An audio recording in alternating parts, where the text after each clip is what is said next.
Intinya adalah kita sudah tidak dibatasi oleh sekat-sekat dengan perkembangan teknologi, kita harus mengambil peluang itu.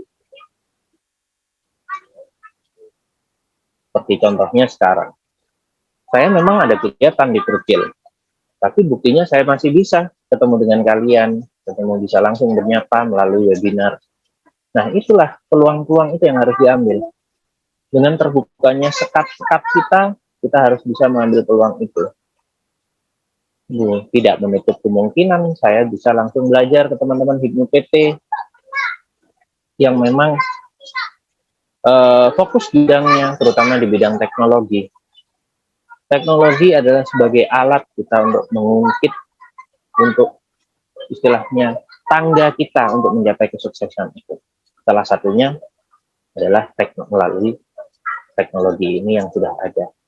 Kita gunakan sebaik-baiknya. Dan kita jangan malu, terutama Dinda, untuk mengajari kakak-kakaknya. Untuk mengajari kakak-kakaknya yang ada di BPD, di BBC. Untuk mengajari orang tuanya bagaimana cara menggunakan teknologi dengan bijak. Semua orang bisa menggunakan teknologi, tinggal dengan jari. Bagaimana cara kita memanfaatkannya. Sumber daya alam yang diberikan oleh Allah Subhanahu wa taala, Tuhan yang Maha Esa, sungguh luar biasa, khususnya di Indonesia. Kita mau bisnis apa saja sangat mudah seharusnya. Peluangnya sudah sangat gampang sekali. Kita punya contoh yang ada di dataran tinggi seperti di Bermi, seperti sekarang ini, saya lagi ada di Desa Bermi, Krucil. Mau jual kopi, kita tinggal buka HP, kita upload di e-commerce, kita bisa langsung jual ke orang Aceh. Bayangkan 10 tahun yang lalu, belum ada e-commerce. Saya mau jualan kopi ke Aceh, jualan kopi ke Jakarta, harus kenal orang Jakarta. Harus mencari jaringan. Dan sekarang bisa langsung. Dari business owner, langsung ke buyer. Kalau zaman dulu, dari business owner harus melalui marketing, dari marketing harus melalui publicity untuk promosi. Dari situ baru menemukan pembeli. Panjang mata rantai yang sudah dipotong dan harusnya peluang ini yang teman-teman, adik-adik harus bisa raih. Nah, ini juga pesan kepada kakak-kakak di BPD dan BBC ini. Ayo sama-sama kita belajar, jangan malu. Karena memang perkembangan teknologi pasti berubah setiap harinya. Dan kita harus mampu menguasai itu semua. Mau tidak mau, jangan sampai kalah dengan yang lain. Yang ketiga, poin ketiga adalah kepada adik-adik, bagaimana mewujudkan generasi entrepreneur. Jangan kita ngomong generasi yang berkarakter dulu. Entrepreneur dulu.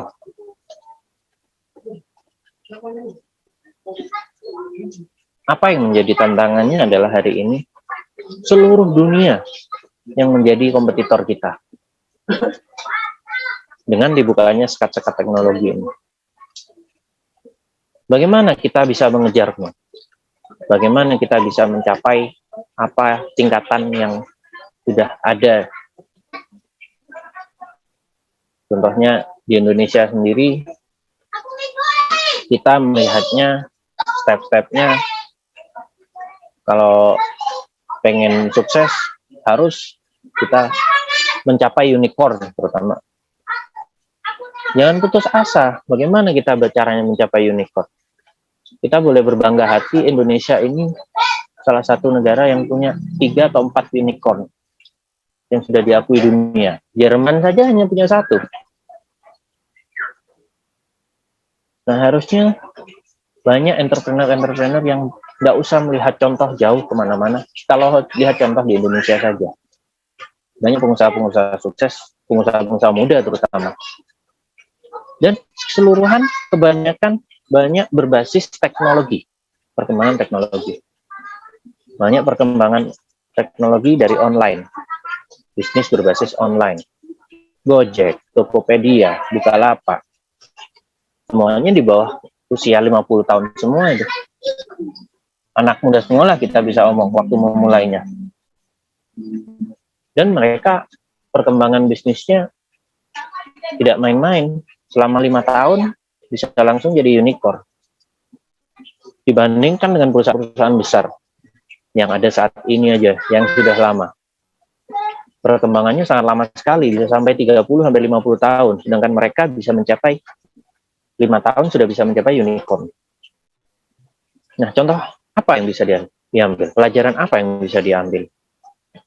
Pelajarannya adalah bagaimana kita bisa memanfaatkan teknologi untuk meningkatkan kemampuan kita. Memutus mata rantai bagaimana kita bisa bertemu langsung dengan konsumer, dengan pengguna ataupun dengan pemakai. Dari perkembangan teknologi itu, kita harus benar-benar bisa menguasai, itu intinya yang pertama. Yang kedua, bagaimana kita bersaing dengan pihak luar. Kita nggak usah muluk-muluk lihat luar negeri. Kita nggak usah lihat muluk-muluk lihat pengusaha Cina yang berkembang seperti Jack Ma. Kita lihat saja di lokal di Indonesia.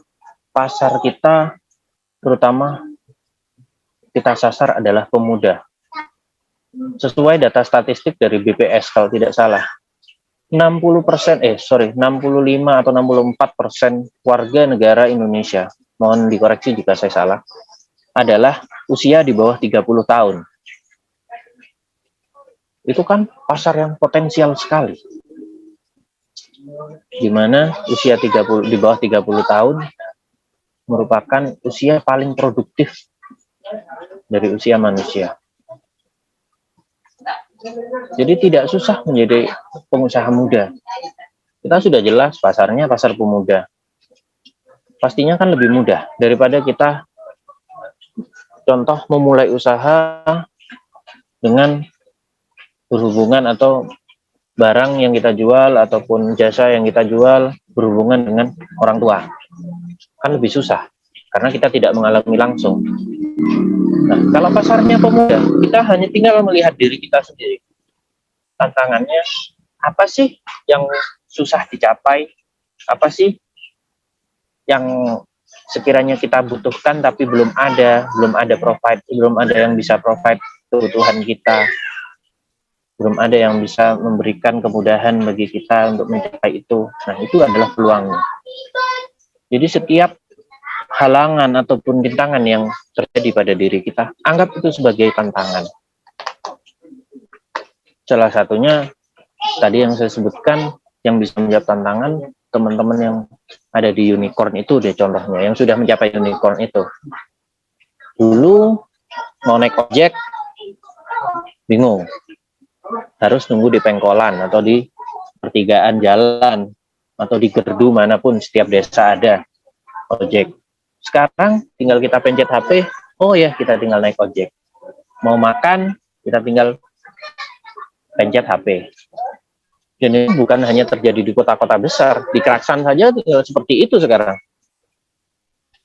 Saking manjanya, saya yang di kantor aja mau makan siang, tinggal pencet HP. Kita mau pilih makanan apa saja, tinggal pencet HP. Mau belanja, zaman dulu nih, karena saya mengalami nih, saya di Keraksan, besar dari kecil sampai SMP di Keraksan.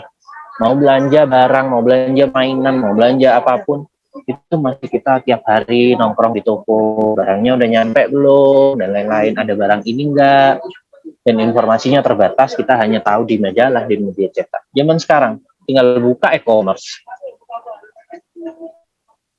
Masalah charger aja yang harganya cuma 25.000, pasti kalian ini pernah beli di e-commerce, di Bukalapak atau Tokopedia. Padahal di counter sebelah juga ada. Nah, itulah kemudahan-kemudahan kita itu yang bagaimana kita bisa provide harusnya, bukan hanya sebagai konsumer. Terus yang ketiga, dengan perkembangan teknologi dan kemudahannya, kita jangan sampai terlena. Seperti yang saya sampaikan tadi, dipermudah dan menjadi manja. Kalau sudah ada perkembangan teknologi seperti itu, harusnya itu sebagai alat kita untuk meningkatkan sumber daya manusia kita ataupun meningkatkan kemampuan kita. Dan alat untuk itu kita ngomong membuka unit usaha ataupun usaha. Bolehlah kecil-kecilan kita ikut gabung di e-commerce-nya orang, mungkin kita dari HIPMI belum ada e-commerce yang khusus, nggak masalah. Jangan cuman kita karena mudah, gampang beli-beli, sedikit beli-beli, sedikit beli-beli. Bagaimana kita menjadi seller? Bagaimana kita menghasilkan uang dari teknologi itu? Secara real ya, bukan yang dikit-dikit ikut MLM, bukan dikit-dikit ikut Ponzi scam itu, tapi belajar berusaha secara real. Contoh konkretnya ya kita paling tidak nanti teman-teman dari BPC punya program. Ini salah satu program dari Kanda Galih. Programnya bagus sekali. Kita akan inventarisir, kita akan mendata teman-teman semua dari BPC, dari HIPMI PT, apapun produknya, apapun yang mau dijual, baik itu bukan produknya sendiri, akan inventarisir siapapun.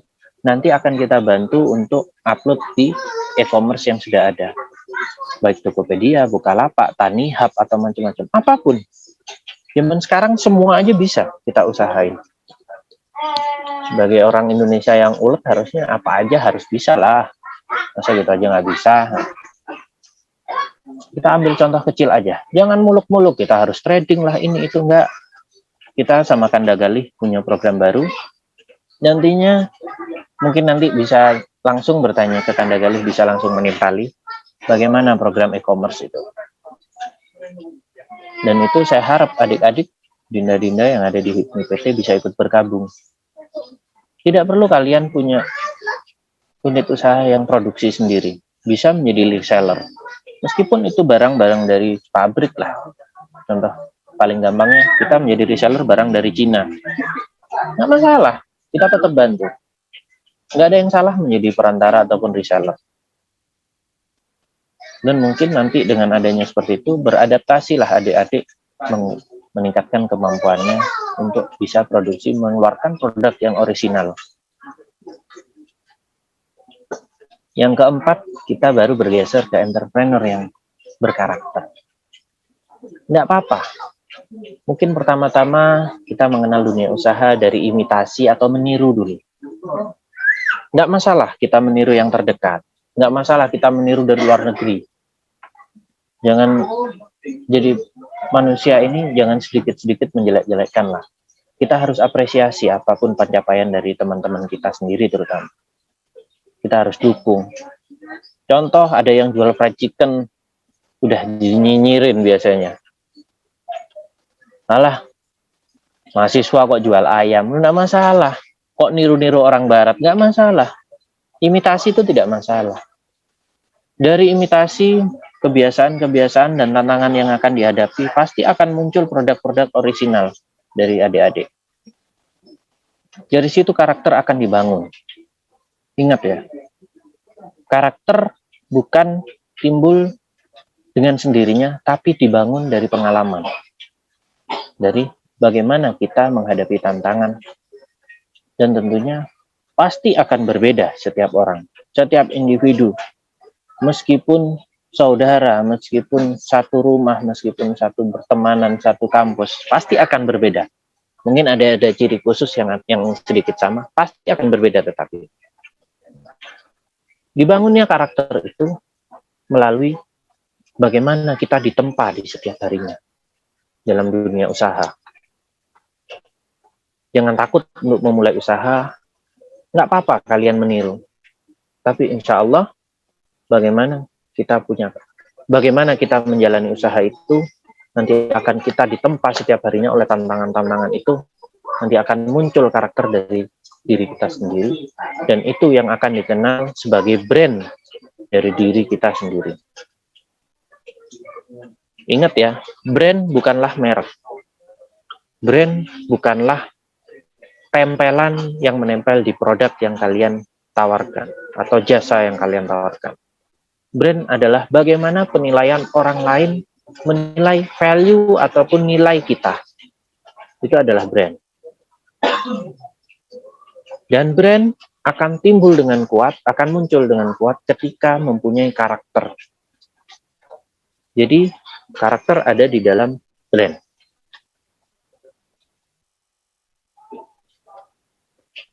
Jadi kalau kita ngomong lebih luasnya brand, lebih khususnya karakter, lebih khusus lagi adalah jati diri kita.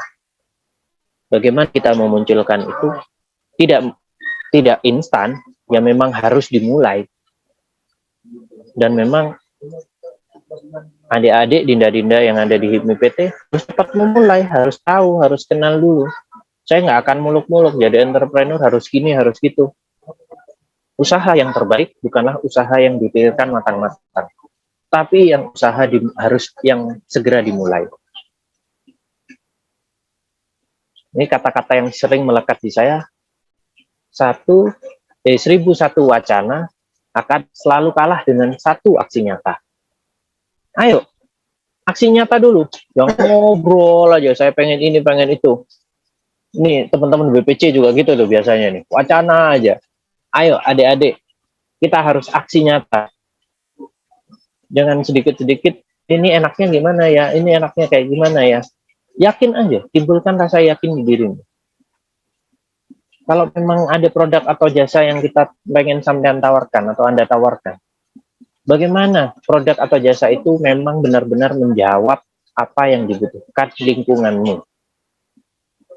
Bagaimana produk itu bisa mengisi kekosongan yang memang dibutuhkan pasarmu. Kita harus kenal itu. Ini contoh bisnisnya biasanya kita punya studi SWOT itu kayak biasanya sih. Jadi kita harus tahu di kekuatan kita harus tahu kelemahan kita harus tahu target kita harus tahu pasar kita. Secara ilmunya seperti itu. Tapi yang saya ucapkan tadi, usaha yang terbaik itu bukan usaha yang terlalu lama dipikirkan, tapi usaha yang harus segera dilaksanakan, dieksekusi. Ayo, jangan terlalu mikir ribet. Usaha dulu. Karena yang banyak saya dapat pelajaran bukan berasal dari internet, bukan berasal dari buku, bukan berasal dari dosen, tapi dari pengalaman. Dan dari buku-buku profil pengusaha-pengusaha sukses pun yang saya dapat bukan dari buku mereka, dari pengalaman. Bagaimana mereka menghadapi tantangan, bagaimana mereka menentukan keputusan,